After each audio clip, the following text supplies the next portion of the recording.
Hi, I'm Amanda Diekman, and I am here to teach you about low demand parenting for radical connection and acceptance. I am a mom of three kids in Durham, North Carolina, and the um, the origin of low demand parenting is a story. So I want to start by telling you our story. Then I'm going to move into sharing the core principles of low demand parenting and how you implement it using the 6 steps. At the end of this talk, you should be confident that kids do well when they can, that you are allowed to step off the mainstream parenting path and explore an approach to parenting that is about radical connection with your little one, regardless of their age, and that you are empowered to know what to do in order to move forward with this new paradigm of parenting. First, a little bit about me. I am an ordained Presbyterian pastor by training, and my expertise is in parenting styles that are deeply attachment based, but are also focused on neurodiversity. So I discovered in the course of raising my little ones that they are all three neurodivergent and that I am autistic myself. So I have a lifetime of lived neurodivergent experience as a late diagnosed autistic adult. I was diagnosed at 37. And if you're not familiar with the term neurodivergent, before we move into anything else, just want to explain what that means. It's a relatively new umbrella term that comes out of the neurodiversity movement, which is a way of saying that all brains are good and right, and that there are so many different kinds of brains out there, that there is not one right way to have a brain, not one right way to think or move through the world, and that it's very important that we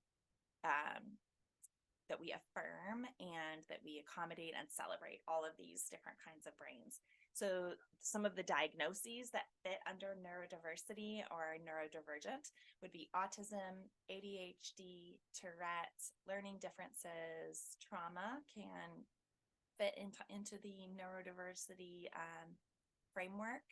And there's really an active conversation going in the community about whether like anxiety and depression fit there, particularly things like OCD that are kind of lifelong brain differences in the way that we process information. And so anyway, there's a large portion of people that have differently wired brains.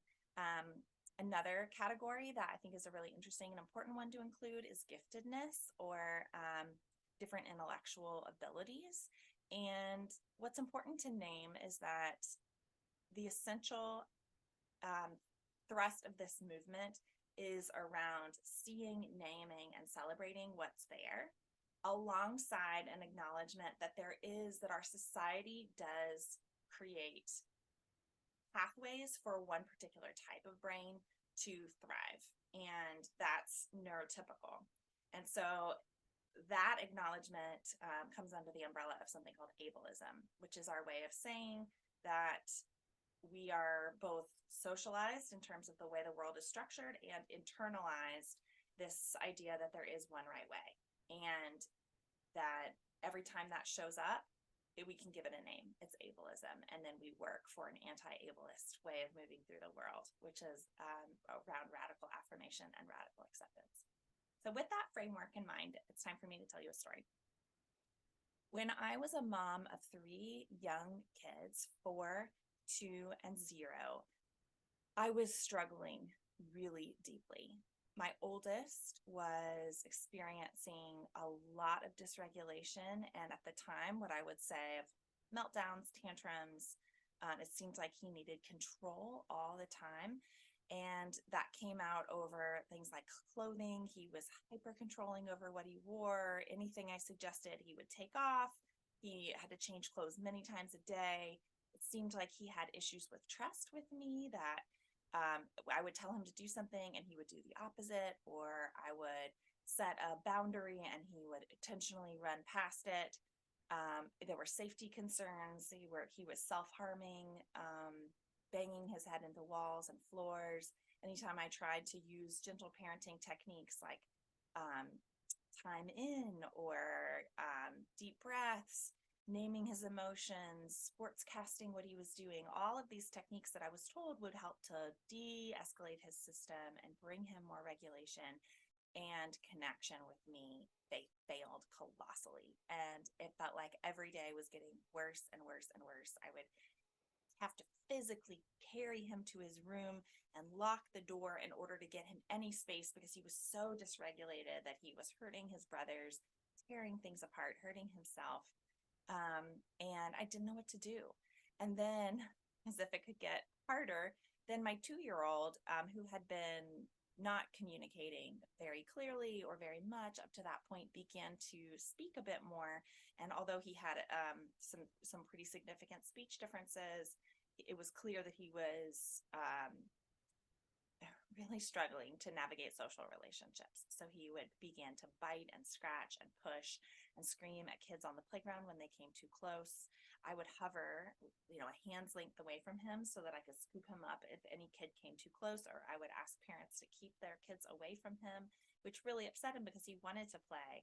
But when the playmate came close, he would lash out, and he began to hit his baby infant brother. And so I had to carry my infant in a carrier all the time in order to keep him safe. And I thought all the time, what am I doing wrong?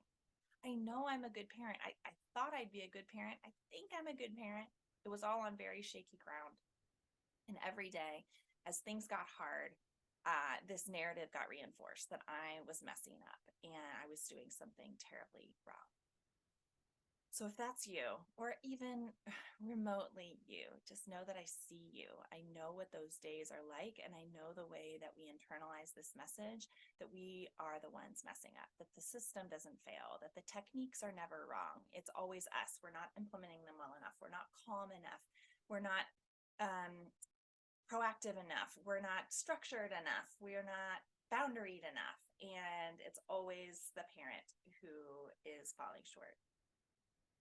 And a lot of the work that I do today around low demand parenting comes out of this deep, compassionate love for that earlier version of myself, that if I could go back and tell myself that it's okay to parent radically differently, that these techniques weren't made for you and weren't made for your kids, and that it is, in fact, there are other ways that can be so much more validating, life-giving, and enriching if you step off the path.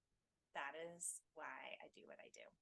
So let's talk about what it means to step off the path.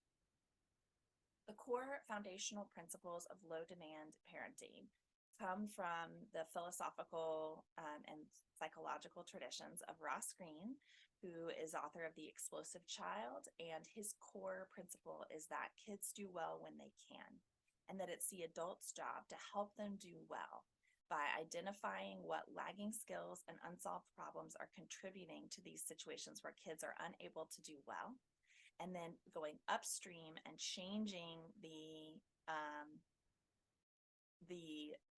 unsolved problems by either letting go of the adult expectation that's contributing to the problem, or working in a collaborative way with the child in order to solve that problem together in a way that meets the needs of both people so that it is durably solved and there is no longer a problem.